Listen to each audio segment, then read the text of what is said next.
تفاوت اکسترا پرفیوم با اتکلون‌های شرکتی. بارها پیش اومده برای مصرف کننده‌های اتکلون شرکتی که میان اتکلونش رو استفاده میکنن و تو خرید بعدیشون میبینن که یه مقدار رایحه بوشون عوض شده.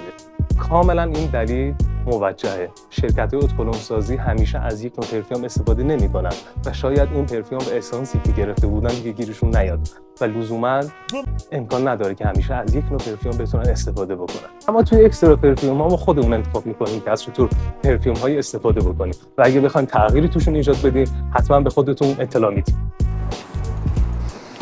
مزیت دیگه‌ای که اکسترا پرفیوم‌ها نسبت به اتکلون‌های شرکتی دارن، آزاد بودن دست شما تو انتخاب حجمه. قرار نیستش که مثل اتکلون‌های شرکتی حتما داخل ظرف‌های 100 گرم خرید بکنید. اکسترا پرفیوم‌های پرفروش مجموعه ما ظرف‌های 25 میله که در صورت رضایت شما از ظرف‌های کوچیک میتونید اقدام به خرید ظرف‌های بزرگتر هم بکنید. پس تو حالت کلی مزیت اکسترا پرفیوم‌ها ثابت بودن اسانس، آزاد بودن انتخاب شما تو حجم‌های مختلف و ماندگاری زیادتر و مزیت اتکلون‌های شرکتی، خوشگل بودن ظرفشون و تنوع بالاشون.